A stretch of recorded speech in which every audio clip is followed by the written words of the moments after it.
Welcome to the Whiskey Vault. Ring-a-ding-ding, motherfucker. See, this is what I'm doing. I'm trying to mix it up a little bit. Anytime you throw down an accent, Oh, it's your turn? it has to be completely at odds with whatever accent you're throwing it down. I'm not picking that up. I'm not carrying that water. What? Yeah, keep going. Keep going. I'm Daniel. And we're gonna drink some. Yeah! We're gonna drink some whiskey. So anyway. I want you to know how much I do have boundaries. Because where my head went. Compared to what? Where my head went in terms of Daniel's doing this now. And I could really his shit up by doing this thing. That because I have boundaries. I'm not going to do that thing. I'm not even.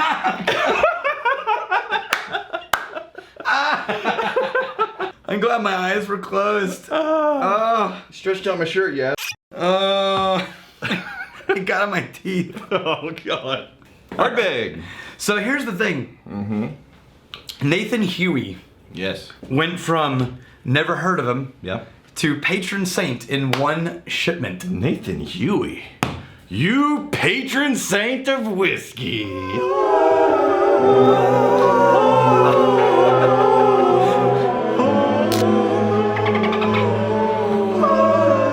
I'm trying not to cry. There's a flash of green and extreme discomfort. Yeah. I'm gonna wake up in the middle of the night screaming. It's like, Dude, Ardbeg 23. You know what that is? It's like the top deck wedgie. The top deck. It really is. The top deck wedgie. It really is. So Ardbeg released a committee release, which they have. The committee is their fan club. Yeah. They call it the committee. Sure. And they released something bottling called the 20 Something, and it changes. But this one is 23 years old. That means there was an era when Ardbeg almost went out of business. How long ago? Their distillery, around 20 years ago, their distillery almost completely closed down. There was only the tiniest amount of whiskey being produced there, just enough to keep things alive. Yeah. But the Ardbeg fan club was so dramatic, they would not allow Ardbeg to go into the twilight. Yeah. Right? And so... Rage against the dying of the light. That's right. So it came back. Now, this was 80s, 90s, and this is a whiskey that was distilled in the era when they were almost closed. Oh. You know what? It doesn't stink of failure, though. No. It smells lovely. You know what I'm getting? Wow, it's good.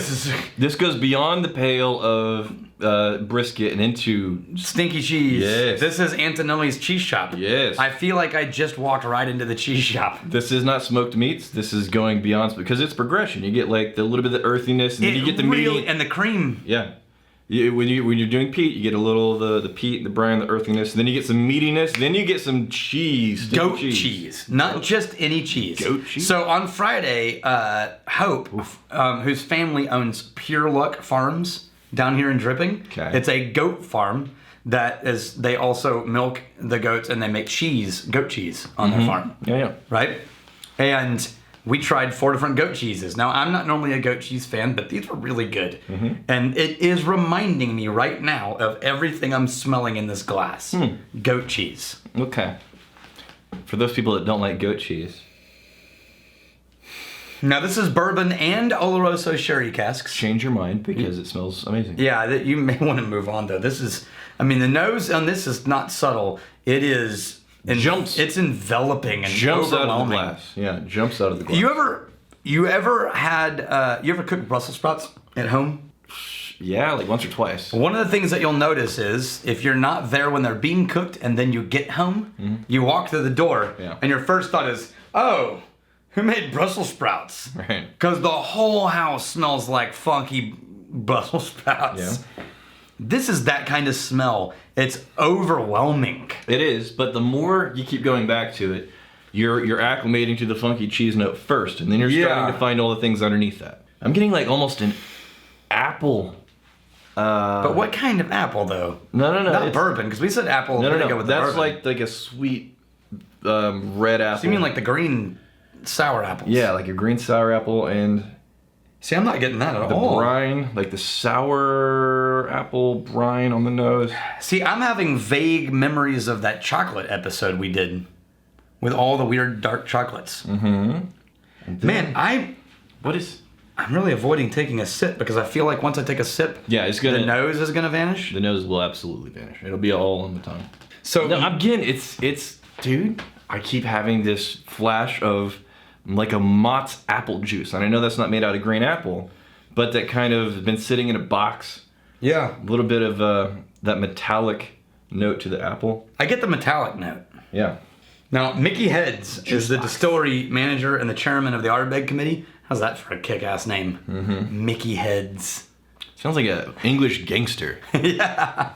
He's Scottish. Be careful about that. No, but I'm just saying, because I saw Snatch. Mickey Heads. Yeah. Selected by Dr. Bill Lumsden, the director of distilling whiskey creation and whiskey stocks at Ardbeg. Yeah. This was made on a still that they have since retired. Oh. It sits outside the distillery. Right. Oh, by the way, Daniel and I were at with Balcones yesterday, right? Balcones yesterday. Yeah. We stole 14 barrels. Yep. They fit in the trunk of your sedan. Trunk of my car. We just dropped into the top, like family vacation style, like grandma on the top. We took a turn and it just will. Yeah. We're like, no. We went 1792. Sort of like Remember the Alamo. Right. It's the war cry. Okay, you gonna take a sip now? I'm kind of loving smelling this so much. I could just live right here. Yeah. All right, All right, let's do it. There's one more thing on the nose. I have to get it. Vanilla. Vanilla? Yeah. You ever have those? I'm getting an old lemon zest, not freshly cut, but then sitting on the countertop for an evening, maybe overnight. You come the next morning and then... Are you not getting that apple note? Oh, crap, I am now. Okay. All right. Because I keep... Man. It wasn't on the smell, but for me... It was on the smell. But it is on the taste. And it's with the peel. Like if you get a bite of apple that's more peel than apple meat, right? You ever have those? Where you take a bite of apple and you're looking for the nice part, right? And you're like, oh, I got a lot of peel in that bite, right? More chewy and a little bit more bitter. Mm-hmm. Mm-hmm. Now let's not discount because we're talking about all the notes that are underneath the smoke, the peat. If somebody was sipping this for the first time, the dominant, most surprising, smoking peat. It was like, oh, so smoky, so peaty. We're taking that for granted because we mentioned it, but because we mentioned it a while ago, it's not that it's, hidden. It is definitely there, but all the things underneath that's really bitter aftertaste. Like right now, all that's lingering in my mouth is this bitterness. None of the sweetness from it tastes sweet, but that's not what hangs out afterwards. Wow, that was kind of dramatic. By the way, that Hazelwood I was talking about, one of our guys reminded me that it's actually from the Kinenvy distillery. Okay. This is a question because this is not good titillating content. With you off camera, staring at a tube of whiskey. So John Hughes. No, wait. Here's why. Technically, I forgot that the Kinenvy distillery makes the Hazelwood and that they sometimes blend it. John Hughes. Bourbon grain, which means technically. How many days was it? It was 14. It was 14 days. Now it's 1 day since the mistake. So, I need to erase the 3, but we'll figure it out. Okay. John Hughes, enjoying the lovely Texas spring. There was a spring? What do you guys... I've forgotten it. What do you guys choose to drink with that Texas brisket? Actually, I really like bourbon with brisket. Most people, to me, the smoky Scotch competes with the smoky brisket. Mm-hmm. I like the sweetness of bourbon with brisket. I had, you know what? So, I was having some brisket at the Balcones yesterday. Mm-hmm. It was a catered lunch. And I had the peated. Oh, the Balcones peated with the brisket? The Balcones peated with the brisket. It was exceptional. So in the whiskey class, we teach that Anthony Dina teaches there's 3 ways to pair. Mm-hmm. There is accent, contrast, complement. And so with the smoky brisket, the contrast would be a sweet bourbon. But the accent might be a drink that brings out the smokiness of the brisket. So it was a smoked brisket, and then it had like a cheddar, right? Had like a cheddar, and then the peatiness in there, right? Really nice. Or you could do a compliment with it, which sort of pairs with it. Yeah, super good. You got the Charlie G. Haig. Since you're limiting the reviews for donations, are you going to bring the request list back? No. No, we're still like 80 whiskeys behind, man. We gotta get close. We're working on it. And again, the priority for what gets reviewed, it's donated bottles. Those have to be collected in donation day, so you're not getting further and further behind. And then number 2, that you can buy it. Right. Except on donation day. Yeah, seems like it got to a point where we went from the wayside because every review was a donation. Yeah, whenever you kind of promise people to donate the reviewed whiskeys, it pretty much stays that way. You gotta do it. Yeah. Hey guys, this is James Lips here. What dollar range would get you a desired bottle that would be reviewed on the channel? I won't not watch, but would love to give you the coin to buy something you want. He can't mail in a bottle, but he wants to donate some money, so we buy something we want. Sure. Honestly, anything from $20 to $100 would get us a kick-ass bottle. 20 to 100, but here's the thing though. If you're wanting the review to be its own episode, what we're selecting for like a standalone whiskey episodes right now in this window of time is it accessible? Can people see us talk about a whiskey? If he's donating money, we will buy what's accessible. Sure. So based on $20 to $100, we'll choose an accessible whiskey in that price point, and we'll attach our name to it. Yes, that's the thing. There, we got the Eric Wright. Good call. Thank you. So how I love out of context comments. it's here. Good call. You're welcome. Yeah. Anytime, man. Thank you. Got your back.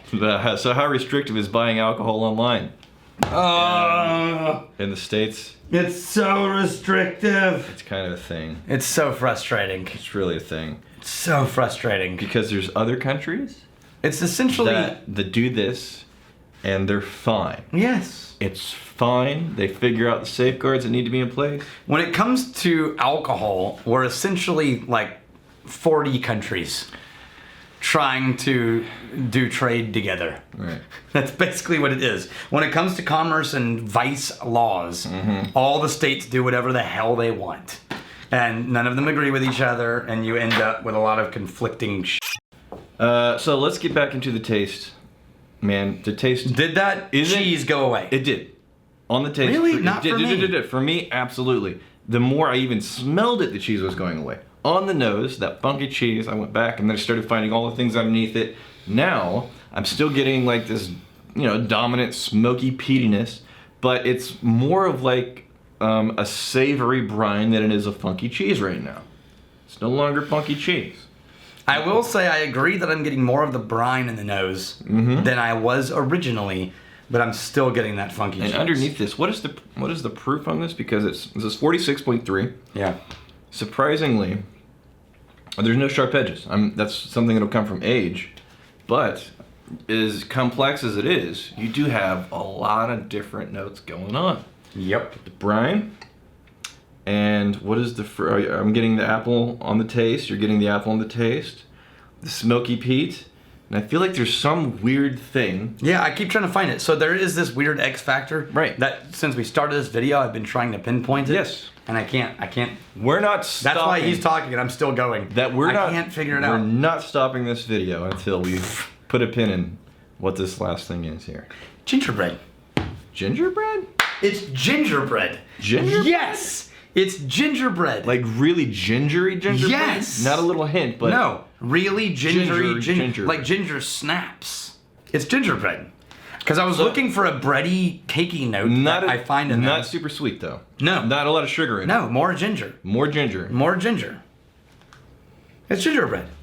All right, here's to fighting, stealing, and drinking. If you fight, may you fight for a friend. You steal, may you steal a lover's... And if you drink, may you drink with us. Hey, thanks for hanging out with us in the Whiskey Vault. Don't forget to throw in a like, hit that subscribe button on the bottom right, and drop a question or comment down below.